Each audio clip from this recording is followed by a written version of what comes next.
रचाते हैं। हमने कहा बिल्कुल रचाते हैं, हमारे भगवान कृष्ण रास रचाते हैं। हमने कहा तुम्हारा भी मन हो रहा है क्या? बोले महाराज जी भगवान रचाए हैं तो क्यों रचाए हैं? हमने कहा बेटा जिस भागवत में ये लिखा है कि भगवान ने रास की लीला की, मैं रास के बारे में कल विस्तार करूंगा, अब आप ध्यान से सुनना। आपको कोई प्रश्न करे, कोई भी प्रश्न करे तो मेरी इन बातों को आप नोट करिएगा, ताकि कल को आप पर कोई, आपके भगवान पर कोई उंगली उठाए तो आपके पास उत्तर होने चाहिए। कई बार एक सज्जन हमसे बोले भगवान कृष्ण ने तो गोपियों के कपड़े चुरा लिए। अब बताओ कपड़ा चुराना चाहिए? पर भगवान ने चुराए। गोपियां नहा रही थी कपड़े उतार के, और उस दिन गोपियों ने अपने सारे कपड़े उतार दिए, निर्वस्त्र होके नहा रही थी, तो भगवान ने कपड़े चुरा लिए। क्यों कपड़े चुरा लिए? इसलिए चुरा लिए ना ताकि कल से ये ऐसे ना नहाए। क्या ऐसे नहाना समाज में शोभा देता है? तो भगवान ने क्या गलत किया? पर कुछ लोगों को प्रॉब्लम है। अब इनका समाधान मैं यहां पर करता हूं। भगवान के जन्मोत्सव ध्यान से सुनिएगा। देखिए भगवान कृष्ण ने जो लीलाएं की वो तो सब बाद में की, अभी तो भगवान का प्राकट्य हो रहा। सुनो कैसे प्राकट्य हो रहा। तमद्भुतम बालक मंबुजे क्षणम चतुर्भुजम, लिखा है भागवत जी में, स्पष्ट लिखा है कि भगवान कृष्ण जब प्रकट हुए थे माता देवकी के गर्भगृह में अर्थात जेल में, तो भगवान कैसे प्रकट हुए थे? चतुर्भुजम। भगवान कैसे प्रकट हुए थे? 4 भुजाओं में। और छोटा हर बच्चा, हम और आप पैदा हुए थे तो कितने बड़े थे? इतने बड़े थे। हाँ, पर भगवान पूरे बड़े थे और 4 हाथ थे उनके, शंख चक्र गदा पद्म उनके हाथों में थी। अब बताओ कोई बच्चा पैदा होता है चक्र लेके पैदा होता है क्या? अरे भगवान का जन्मोत्सव तो ध्यान से सुन लो, देख लो। जो परमात्मा जन्म लेते ही वो जन्म ले, हमारी और आपकी तरह मां के गर्भ से पैदा नहीं हुए जैसे हम और आप। कैसे क्या हुआ जरा सुनिएगा। गोस्वामी जी लिख रहे हैं, भय प्रगट कृपाला। भगवान ने जन्म लिया ऐसा नहीं है, हमारी और आपकी तरह भगवान का गर्भ से जन्म नहीं होता। वो तो हमारे भगवान कैसे होते हैं मेरी माँ? प्रकट होते हैं। भय प्रगट कृपाला दीन दयाला कौशल्या हितकारी। तो भगवान प्रकट कैसे हुए? शंख चक्र गदा 4 रूपों में, 4 हाथों में, चतुर्भुज रूप में प्रकट हो गए भगवान। और अब बताओ ऐसा बालक आपने कभी देखा कि एक तो जन्म नहीं लेता प्रकट होता, और प्रकट होता है तो 4 हाथ का कोई बालक देखा आपने? पूरी दुनिया में 7 अरब लोग रहते हैं, एक भी 4 हाथ का हो तो बता दो। हाँ, तो जो भगवान जन्म लेते ही चतुर्भुज में हो, और फिर माता देवकी और पिता वसुदेव ने कहा प्रभु आप इस रूप में आएंगे तो यहाँ काम कैसे बनेगा? तब फिर भगवान तमद्भुतम बालक, भगवान अब वो जो सबके पिता हैं आज वो बालक बन गए छोटे से। और जब वो बालक बने तो वसुदेव जी के हाथ की बेड़ियां खोलनी नहीं पड़ी साहब, अपने आप खुल गई। जेल के दरवाजे खोलने नहीं पड़े, जबकि जेल का ऐसा सारी चाबियां कंस के पास थी और बेड़ियां हथकड़ियां। ये प्राइमरी का स्टूडेंट, अभी इसको काखा गाघा कभी बोध नहीं, कुछ जानता नहीं। जानता तो ऐसे बचकानी बातें नहीं करता। अरे भाई जिस भागवत में ये लिखा है कि भगवान ने वस्त्र चुराए, गोपियों के संग रास रचाई, और रास भी तब रचाई थी जब भगवान की आयु केवल 7 वर्ष की थी। 7 वर्ष पूरी हुई थी, 8वें वर्ष में प्रारंभ हुए थे। सब लिखा है, जो हम बोल रहे हैं सब लिखा है प्रमाण के साथ। इसलिए ईश्वर केवल विश्वास का सब्जेक्ट। भगवान राम का भी प्राकट्य हुआ था तो वो चतुर्भुज में प्रकट हुए थे। माँ कौशल्या ने कहा ऐसा नहीं चाहिए, छोटा सा चाहिए, तो राम जी छोटे से बन गए। फिर भगवान, अच्छा दुनिया का बच्चा पैदा होता है तो रोता है, पर भगवान पैदा हुए तो देखो पिताजी से बात कर रहे हैं। ऐसा बच्चा देखा है कहीं? 4 हाथों का और पैदा होए तो रोए नहीं, बातें कर रहा है। पिताजी वसुदेव जी को भगवान ने कहा हमें गोकुल छोड़ के आओ। लो, ऐसा कौन बच्चा होगा पैदा होते ही पिता से कहे हमें छोड़ के आ जाओ? इन्हें आप सामान्य नहीं, ये वही परमात्मा है जो सृष्टि का संचालन करते हैं। आज हम सभी का आनंद वर्धन करने के लिए वह परमात्मा, वह निर्गुण निराकार आज सगुण साकार बन करके देवकी के गर्भ से प्रकट होकर यशोदा के आंगन में पहुंच गए हैं, है ना मेरी माँ? हाँ, तो भगवान की लीलाएं बड़ी अद्भुत हैं। भगवान केवल अपने भक्तों का आनंद बढ़ाना चाहते हैं। अब भगवान श्री कृष्ण चल पड़े हैं, सारे ब्रज में उत्सव चालू हो गया। अच्छा, नंद बाबा तो बड़ी उम्मीद छोड़ बैठे थे सारे। एक बार नंद बाबा जी यमुना के तट पर बैठे थे, उदास थे। कुछ साधु संत निकले, बाबा का है गो? नंद बाबा ने कही बाबा का बताऊं, बुढ़ापा तो आए गया, छोरा छोरी भये ना, अब का करूं मैं? तो ब्रजवासी साधु बोले बाबा मैं एक पूजा अनुष्ठान कर दूं, वाके फल से तो को छोरा है जावे गो। अच्छा बाबा, छोरा है जावे गो? हाँ। नेक मारी बात तो मान, नेक हमें बढ़िया खवाई न पड़े। नंद बाबा बोले भैया लाला की कृपा है, ठाकुर जी की कृपा, खाए भी की कछु कमी ना है, तुम जो कहोगे सब खाए भी को मिलेगो, पर नेक हमारे लाला है जाए ऐसी कृपा करो। अब साधु संत बोले ठीक है बाबा, हम ऐसी कृपा करेंगे कि तेरे घर छोरा ही है वेगो। अच्छा ठीक है, हमें बढ़िया बढ़िया लड्डू खिलाओ। अब बाबा जी बैठे अनुष्ठान करने के लिए, और ओ यशोदा सुनियो, लाला सुनियो जरा, का है गो, ये बड़े अच्छे संत महात्मा हैं, इनकी सेवा करो, छोरा है जावे गो। अब अनुष्ठान संत लोग करवे लगे। देखो संतन के तो आशीर्वाद सी काम है जाए। सारे ब्रजवासी प्रणाम करे, नंद बाबा यशोदा ने प्रणाम करी, संत समाज को खूब दक्षिणा देकर भोजन पवाए के विदा करी। कुछ दिन बाद यशोदा मैया ने देखा कि उनके पेट में कुछ हलचल हो रही है। अब तो मैया घबराई, राम राम राम, लगता है संतन को आशीर्वाद काम कर गयो। अब तो मैया मारी खुशी से नाच भी लगे, शर्म करे शर्माए। नंद बाबा बोले का है गो तुम? का बताऊं का है गो? बड़ी लज्जा आवे, बड़ी शर्म आवे। अरे ने को बताए तो सही, का शर्म आ रही है? अरे आप पापा बनवे वाले हो? अच्छा, अब तो आप पिता बनवे वाले हो। नंद बाबा बुढ़ापे में डिस्को भांगड़ा एक साथ चालू, ओ खूब झूम झूम के नाचवे लग गए। ब्रजवासी बोले बाबा भांग तैने ज्यादा पी ली का? काय सवेरे से नाचवे लग गो? बाबा बोले भैया तो को पतो ना है, हमारे घर में लाला को जन्म हैवे वालो हो। ओ ब्रजवासी बाबा, कब लाला को जन्म हैवे वालो? लाला मुझको पतो ना है। वह जमाने में डॉक्टर ने कैसी व्यवस्था तो थी नहीं कि तारीख डिसाइड है जाए।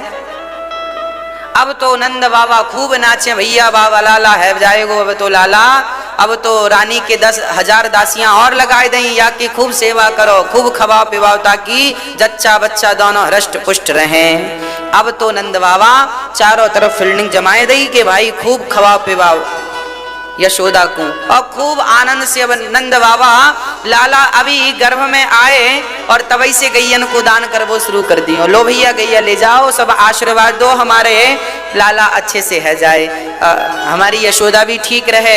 अब नंद बाबा खूब लुटाए वे लगे, गाय ले जाओ, मक्खन ले जाओ, दूध ले जाओ, सोना ले जाओ, हार ले जाओ, सब कुछ जमीन जायदाद सब लुटाई। अब देखते देखते देखते देखते अब यशोदा का वो समय निकट आ गया। अब नंद बाबा को नींद ना आए, लाला कब है जाए, लाला का बुढ़ापा आ गया। बुढ़ापे में ताने सुन सुन के परेशान थे, अब तो खुशी आ रही है। अब तो खूब आनंद से जब रात्रि के ठीक 12 बजे और वसुदेव जी महाराज भगवान को लेकर पहुंचे, तो वहां पर यशोदा ने भी एक कन्या को जन्म दिया था। वो जो गर्भ में आई ना, सचमुच यशोदा गर्भवती थी, पर उनके गर्भ से बेटा नहीं हुआ, उनके गर्भ से एक बेटी हुई।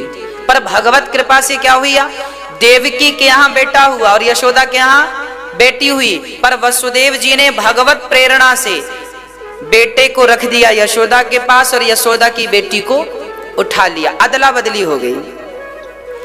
अब जैसे ही वसुदेव जी आए कन्हैया को छोड़कर देखो भगवान को लेकर चले थे तो बेड़ियों से खुल गए थे, जेल से बाहर हो गए, पर माधव को रखकर वो योग माया थी जो यशोदा माँ की बेटी, उस माया को लेकर जब आए तो अपने आप बंधन में, माया बंधन में बांधती है, जबकि माधव माया से बंधन से मुक्त करते हैं। अब क्या हुआ, अब यहां नंद बाबा की जो बहन थी नंदा और सुनंदा, इन दोनों ने, अब लाला भगवान तो भगवान है, भगवान रोए भी लगे, और मैया यशोदा तो माया की गहरी नींद में सो रही हैं।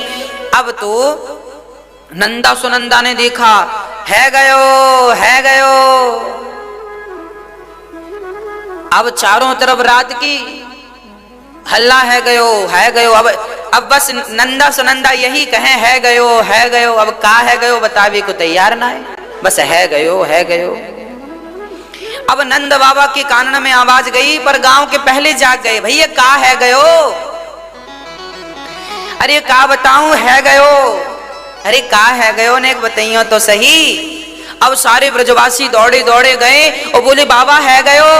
अब बाबा बोले ने बताइयो तो सही का है गयो। नंद बाबा जाए भी लगे, और जब जाए भी लगे तो सवेरे के 5 बज गए। अब हाँ 12 बजे तो भगवान का जन्म हुआ, 2 घंटे 12 1 2 घंटे तो लग गए वहां पहुंचने में, 3 घंटे।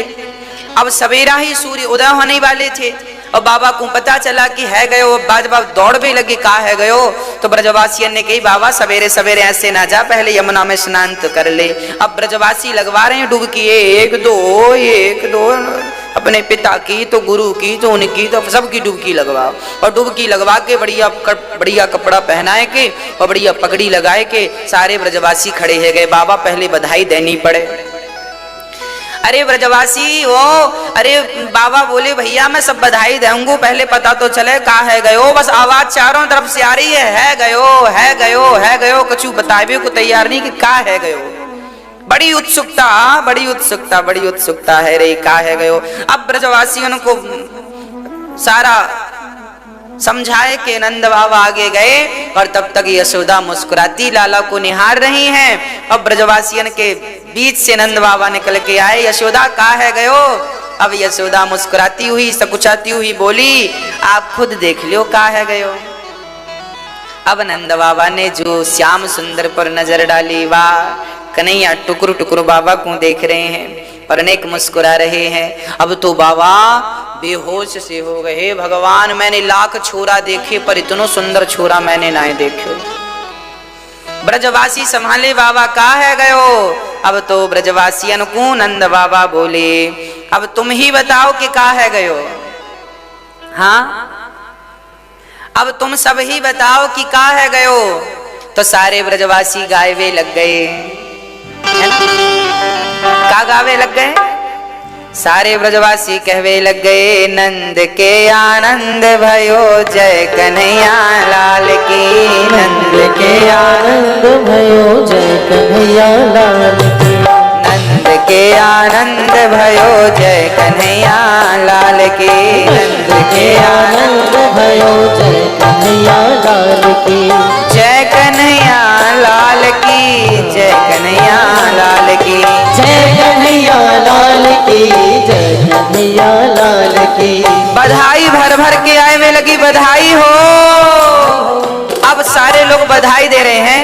तब बरसाने से वृषभानु जी को पता चला कि लाला है गयो नंद बाबा के यहाँ। तो बरसाने से वृषभानु जी छोटी सी राधा गोद में लेके आए और बाबा से कहने लगे, नंद महल घर लाला जायो, बरसाने से टीको आयो। नंद महल घर। सारे ब्रजवासी आनंद लूट रहे थे, बधाई का आनंद था, चारों तरफ शोर था।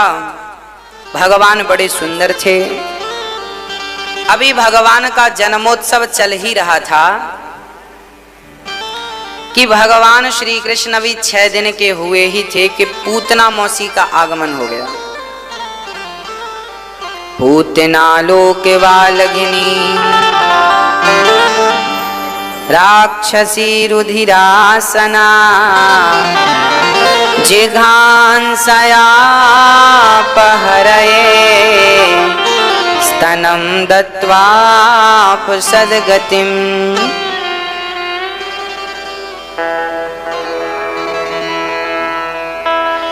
आज भगवान ने देखा कि मौसी जी आ गई। मौसी जी का नाम क्या था? पूतना। पूतना को कंस ने भेजा था, जाओ कृष्ण का जन्म हुआ है, मार डालो। सारे बच्चे पैदा हुए हैं जो अभी अभी सबको मार डालो। पूतना मौसी चली। अच्छा, पूतना बड़ी सुंदर बन के आई, सज धज करके आई। इतना बढ़िया रूप बनाया है ना उसने कि देखते ही बनता है। इतना सुंदर श्रृंगार, माया भी थी, सजना सवरना जानती थी। चली भगवान के पास। भगवान पालने में लेटे थे। अभी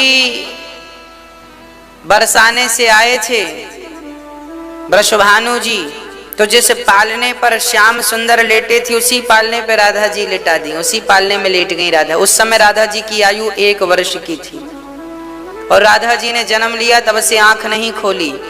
भगवान ने कहा क्यों नहीं खोला आपने? तो राधा जी ने कहा आप थे ही नहीं, किसको देखने के लिए आंखें खोलती? अब आप आए हैं तो आपके लिए आंखें खोलूंगी। सब लोगों को लगा अंधी छोरी है, बेटी अंधी है, पर जब श्याम सुंदर को देखा तब राधा जी ने आंखें खोलकर पहली दृष्टि केवल भगवान पर ही डाली। इसलिए जीवन में जब भी कोई शुभ काम हो, अच्छे काम हो, तो भगवान का धन्यवाद जरूर देना। और देखना तो सच कहते हैं, देखने योग्य तो भगवान ही है। ये दुनिया के सुख संपत्ति, सुख संपदा देखने के योग्य नहीं है। हम जरूर देखते हैं पर देखने के योग्य नहीं है। राधा रानी ने संसार को देखा ही नहीं। अच्छा, एक बात और है, गुड़ तब तक ही अच्छा लगता है जब तक रबड़ी ना मिल जाए, और रबड़ी का स्वाद जिह्वा को लगा तो फिर गुड़ का स्वाद फीका लगता है। संसार का स्वाद तब तक ही अच्छा लगता है जब तक भगवान का स्वाद मिला नहीं है। जिनको मिल जाएगा भगवान का स्वाद, संसार का स्वाद तो गुड़ की तरह फीका लगेगा। अभी जो संसार में उलझे हैं एक्चुअली इन्हें अभी स्वाद मिला ही नहीं। इन्हें लग रहा है कि यही अच्छा है, उनको लग रहा है इनसे अच्छा कुछ नहीं। इसलिए कहता हूं कि भगवान का चिंतन किया करो, थोड़ा इस स्वाद का भी आनंद लो। राधा रानी वहां गई, भगवान श्री कृष्ण और बलराम जी साथ में। अच्छा, बलदाऊ भैया भी पहले आ गए थे, उन्होंने भी आंखें नहीं खोली थी, वो भी अंधों की तरह रहते थे। आज भगवान के सामने उन्होंने अपनी आंखें खोली। सच कहता हूं, आंखें तो हमारी भी भगवान के सामने ही खुलनी चाहिए, है ना? अभी तक हमारी आंखें खुली हैं क्या? अभी तक हमारी आंखें खुली ही नहीं। अभी हम संसार की तरफ ही देख रहे हैं। एक महात्मा जी एक घर गए, भिक्षा मांगी, भिक्षाम देही। एक बच्ची निकल कर आई, बच्ची नहीं, शादीशुदा एक स्त्री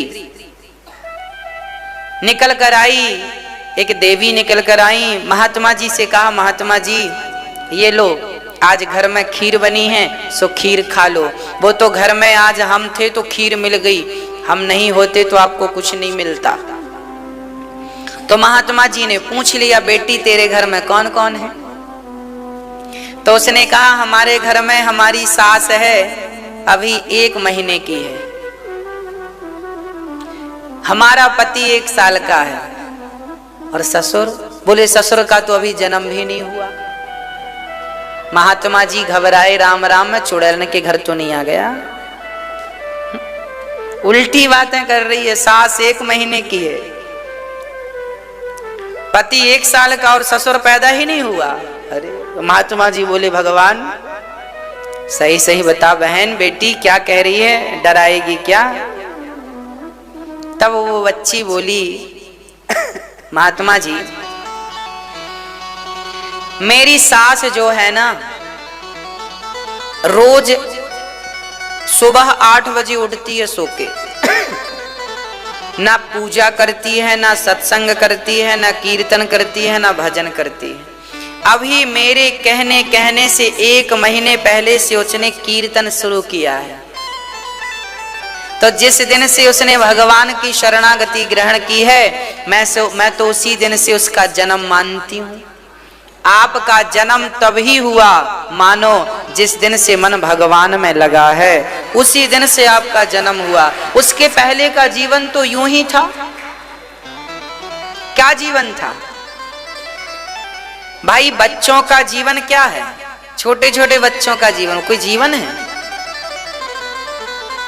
पड़े हैं, मलमूत्र कर लिया तो वहीं घिसट रहे हैं। छोटे छोटे बच्चे अपना साफ भी नहीं कर पाते, ना कुछ समझ है, ना कुछ विचार है।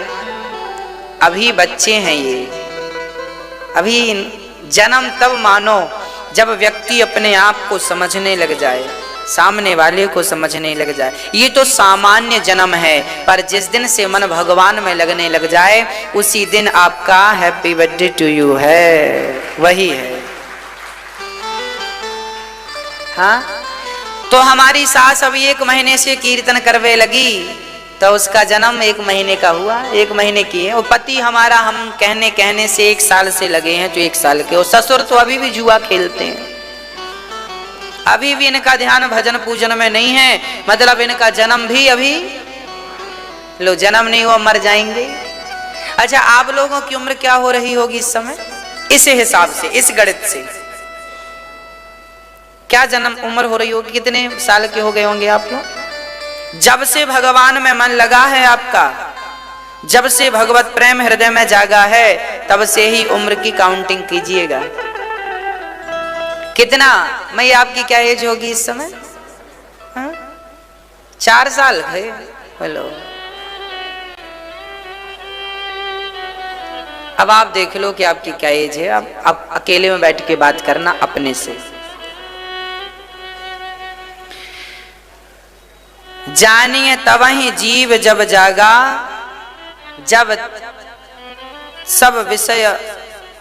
जब विषयों का त्याग कर दे जीव मात्र। रामचरितमानस की एक चौपाई है, जानिए तवहीं जीव जब जागा। उसे जागा हुआ तब समझो जब उसका संसार के विषयों से वैराग्य हो जाए, तब उसे जागा हुआ समझो। नहीं तो अभी तो मोह निशा सब सो बनिहारा, देखा हूं स्वप्न अनेक प्रकारा। आज व्यक्ति सो ही रहा है, अनेक प्रकार के सपने देखता है। ये मेरा, सपने में देखा कि ये मेरा है, ये मेरा है, ये मेरा है। नाना प्रकार के सपने देखता है। ये भी एक सपना है, आप लोग देख रहे हैं, ये मेरा बेटा है, बेटी है, पत्नी है, पति है, मेरा जमीन जायदाद, ये सब सपना ही तो है। आंख बंद होने तो टूट जाएगा एक दिन।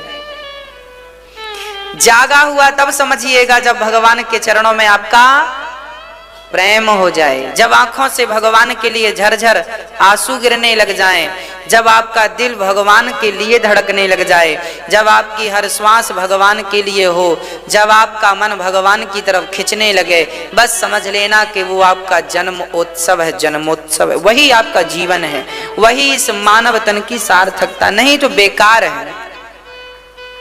इसलिए हमारी उम्र गवाइए मत।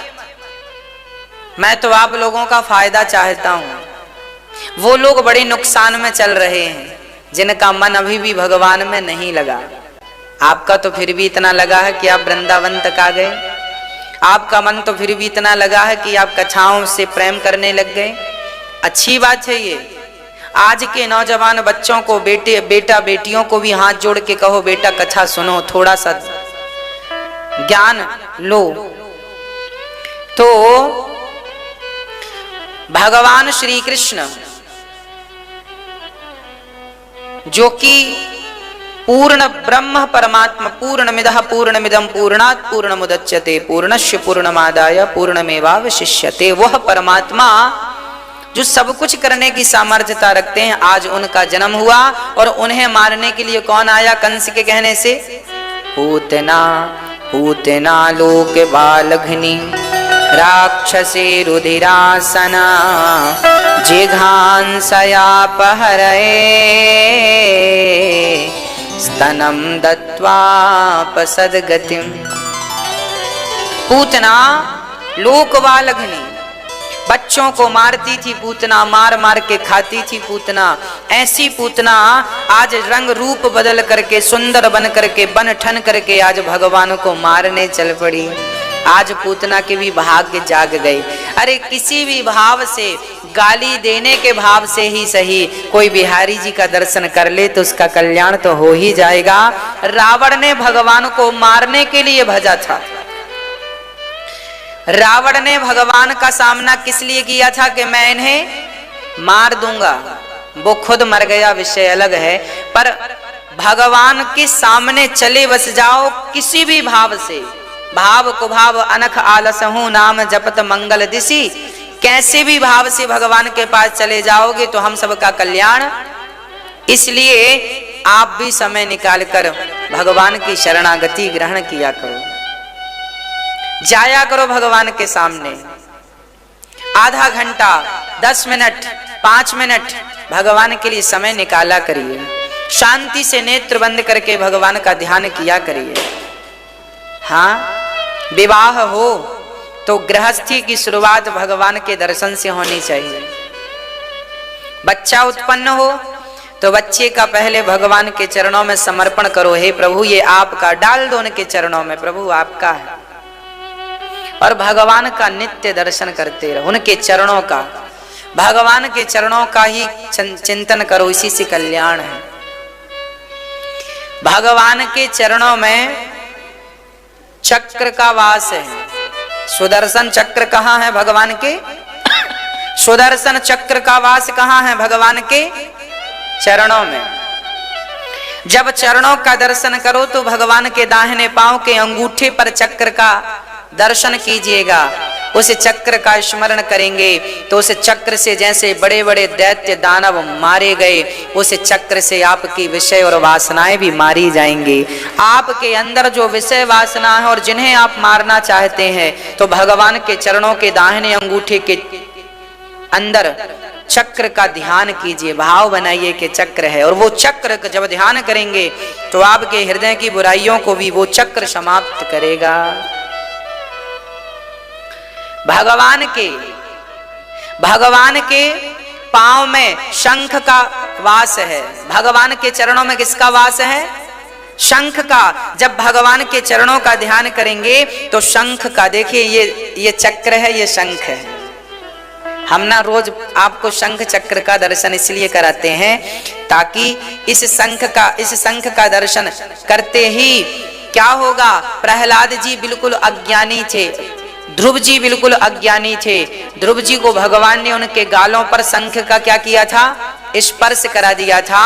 तो शंख का स्पर्श करते ही बड़े ज्ञानवान हो गए थे। ये वही शंख है। भगवान के चरणों का चिंतन करें। जैसे कमल कीचड़ में रहता हुआ कीचड़ से परे है, ऐसे भगवान के चरणों में जब कमल का ध्यान करेंगे तो भगवान भी हमें संसार में रहते हुए भी, भगवान हमें संसार में फंसने, अपनी माया में फंसने नहीं देंगे। वो सदा अपने में लगा के रखेंगे। ये कमल का दर्शन है। तो भगवान के चरणों का आप दर्शन किया करिए। भगवान के चरणों में ध्वजा भी है, झंडा। भगवान के चरणों में किसका दर्शन कीजिएगा आप? ध्वज का। ध्वज का दर्शन करने से क्या होगा?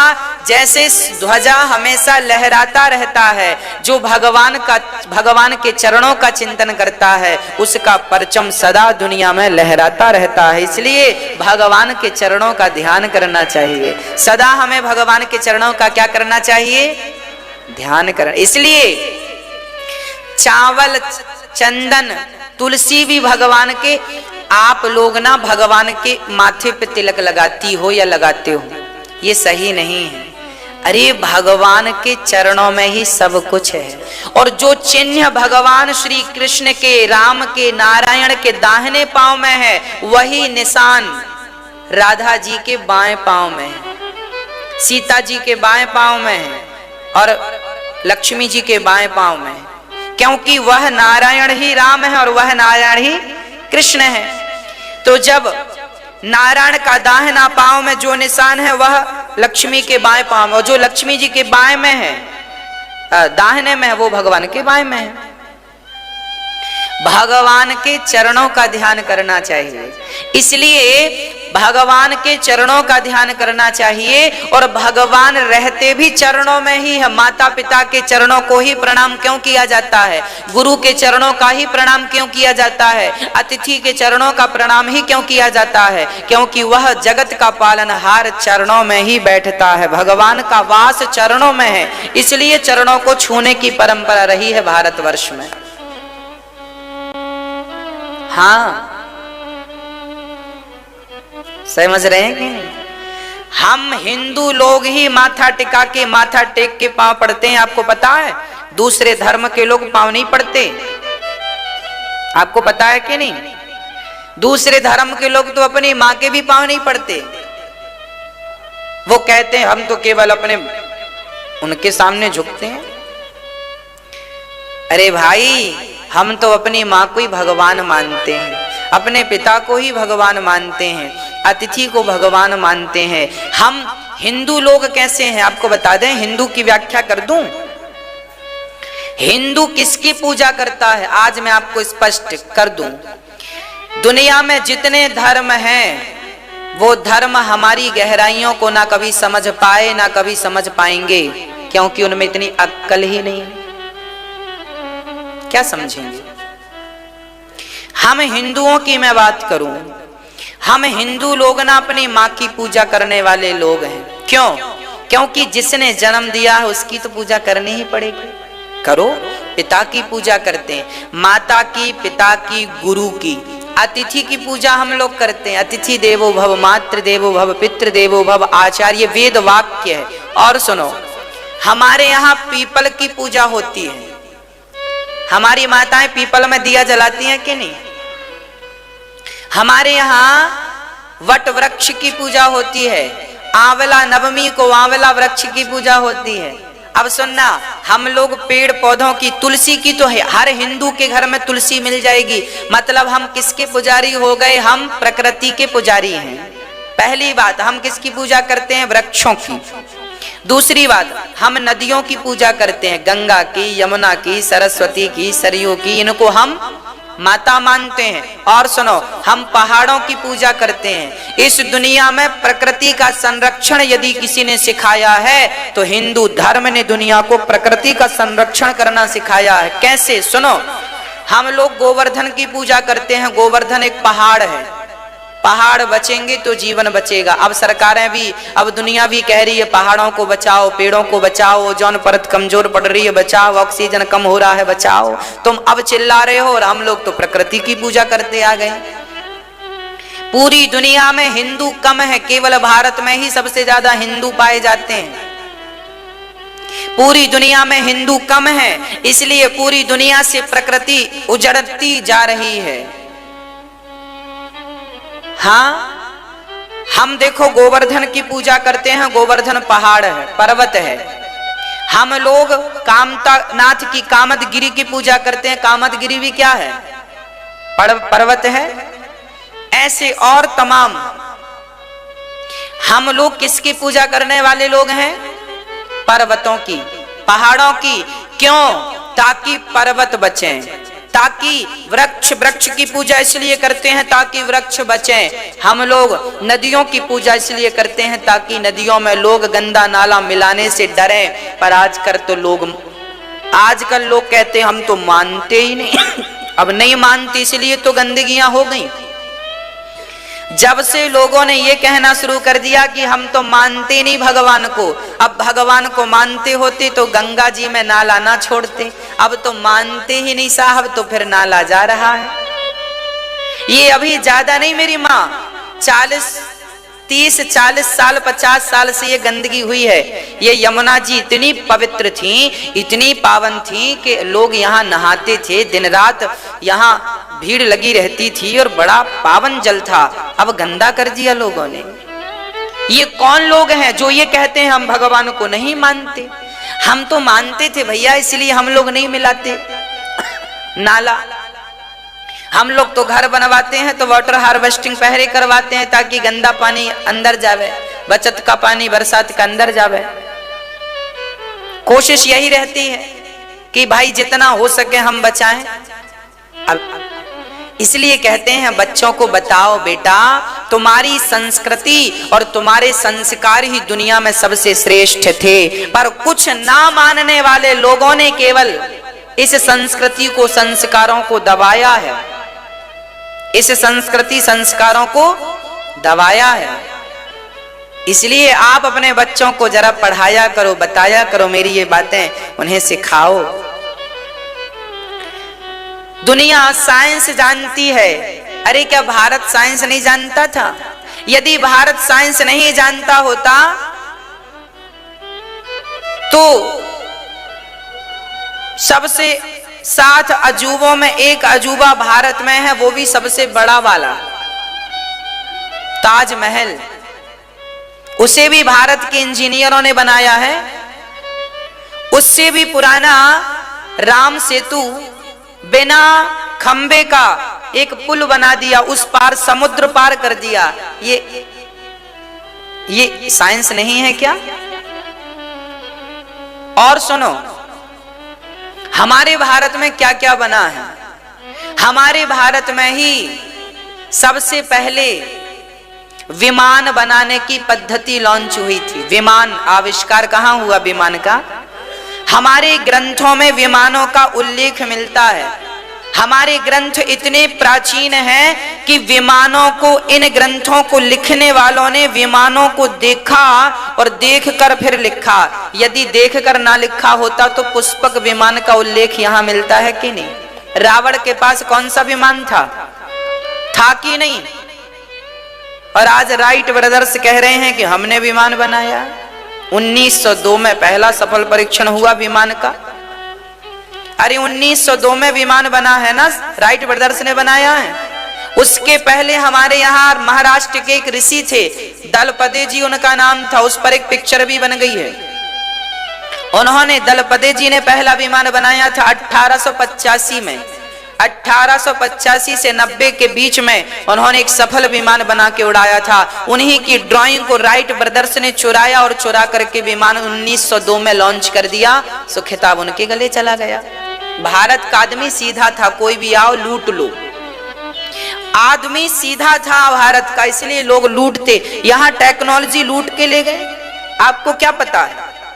विमान जो राइट ब्रदर्स बनाए हैं, जो आप जानते हैं, आज पढ़ाया जाता है, राइट ब्रदर्स ने नहीं बनाया, दलपदे जी ने बनाया। उनके पहले भी हमारे ग्रंथों में विमान बनाने का पूरा वर्णन था, लेख था। ऐसे ऐसे इस उपकरण से विमान बनता, पूरा उसका इंजन बनाने की पूरा फॉर्मूला यहाँ पर था। परंतु सब चोरी होता गया। कोहिनूर हीरा तुम्हारे भारत में ही तो था, चोरी होकर इंग्लैंड चला गया। यदि हीरा चोरी हो गया तो टेक्नोलॉजी चोरी नहीं हुई। आक्रांता जब आए तो सबसे पहले चाणक्य जी की एक बहुत बड़ी लाइब्रेरी थी, जिसे आज नालंदा विश्वविद्यालय कहते हैं। नालंदा, वो खंडहर आज भी पड़ा है।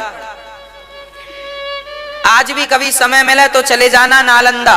नालंदा में चाणक्य का इतना संग्रहालय था पुस्तकों का कि 11.5 महीने तक उस पुस्तकालय में आग जलती रही। इतनी पुस्तक संग्रह थी उनके पास कि आग को भी उन पुस्तकों को जलाने में 11 महीने लगे थे।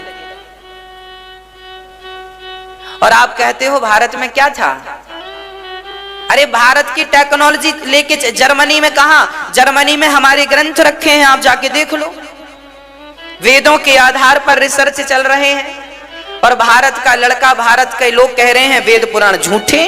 तुम झूठा साबित करने में लगे हो और वो लोग इन पर रिसर्च कर करके वो अपने आप को ऊपर ले जा रहे हैं, अपना कल्याण कर रहे हैं, अपने देश का नाम रोशन कर रहे हैं। और आप आलोचना कर रहे हैं वेदों में क्या है।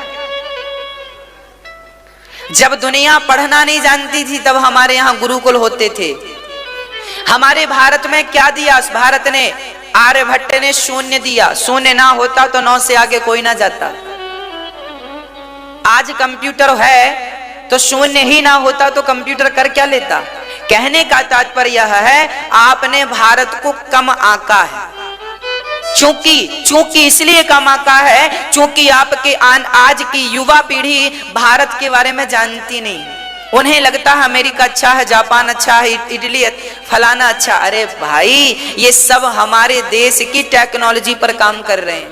जो तुम्हारे देश से कभी चोरियां हो गई थी वो उस टेक्नोलॉजी पे काम चल रहा है। इसलिए अपने बच्चों को समझाओ। मेडिकल साइंस, कल मैंने बताया था कि माता देवकी का गर्भ कहां डाला गया, रोहिणी के गर्भ में। साइंस आज कर पाया है, यही हमारे यहाँ 5,500 साल पहले हो गया। घड़ी बनाने वाला 10-10 है, इसका नाम है 10-10, इसलिए घड़ी में 10:10 रहते हैं नई घड़ी में, क्योंकि घड़ी बनाने वाले का नाम ही 10-10 था। पर सच्चाई, घड़ी बनाने वाले ने उसको बना 10-10 का जन्म लगभग 500 साल पहले था, और हमारे यहाँ घड़ी का आविष्कार 1400 साल पहले हो गया था। कोणार्क मंदिर में प्राकृतिक घड़ी बनी रखी है, जाकर देख लो। 10 का जो नया नोट है उसमें उसका चित्र भी बना है। सूर्य की किरण से, परछाई से नाप करके आज भी बिल्कुल परफेक्ट समय बताता है वो चक्र, जो कोणार्क मंदिर में है, जो कोणार्क मंदिर उड़ीसा। तो टेक्नोलॉजी हमारे यहां भी थी भाई। आज के बच्चों को थोड़ा बताओ, समझाओ कि बेटा पढ़ने पर ध्यान दो, वेदों को भी पढ़ो, समझो। जब वेदों को पढ़ोगे तो आपको पता चलेगा, हाँ ये थ्योरी जिस पर तुम काम कर रहे हो ये हजारों साल पहले यहाँ लिखी मिलेगी। तुम आप किस थ्योरी पर काम कर रहे हैं बताओ, हम आपको बताएंगे। देखो ये मिला, यहाँ ये लिखा ऑलरेडी। अब इस पर काम कौन करे, ये समस्या है। प्रयोग कौन करे? प्रयोग करें तो फिर सफलताएं मिले। अब प्रयोग हम कर नहीं रहे हैं, अब जो कर रहे हैं उन्हें सफलताएं मिल रही हैं। जिन खोदा तिन पाइया, जो खोदेगा सो पाएगा। तो भगवान श्री कृष्ण के सामने पूतना मौसी आई रूप बदल के, और भगवान ने तो अपने नेत्रों को बंद कर लिया, आंखें बंद कर ली। भगवान कहते हैं हम पूतना को देखेंगे भी नहीं। क्यों नहीं देखेंगे आप? भगवान कहते हैं जिसका तन सुंदर है पर मन सुंदर नहीं है, ऐसा को हम देख के करेंगे क्या? आप बताओ, आपके सामने बहुत सुंदर व्यक्ति खड़ा हो, या स्त्री हो या पुरुष हो, सुंदर बहुत हो पर उसका मन बहुत गंदा हो, तो क्या आप ही उसे देखेंगे? बोलो। अरे देखा तो उन्हें जाता है जो भोले होते हैं, सरल और सहज होते हैं, जो चतुर होते हैं। चतुरों को भी देखा कम करो, चतुरों को भी देखा कम देखा करो। भगवान कहते हैं कि जिनका, देखिए पूतना सुंदर बन के आई है, बाहर से सुंदर है, अंदर से मुख में राम राम, बगल में छुरी, पेट में तो बिल्कुल गंदा भरा पड़ा है, विचार गंदे हैं। भगवान ने कहा इसको देखकर करेंगे क्या? भगवान को ना ऐसा व्यक्ति पसंद नहीं है जो ऊपर से कुछ और हो और भीतर से कुछ और हो। भगवान कहते हैं जैसे बाहर हो वैसे ही अंदर से रहो। जब बाहर भीतर एक हो जाओगे तो फिर भगवान भी हृदय में प्रवेश कर जाएंगे। जब तक आप, इसी को कहते हैं दोगलापन। दोगला जान समझते कि नहीं आप लोग?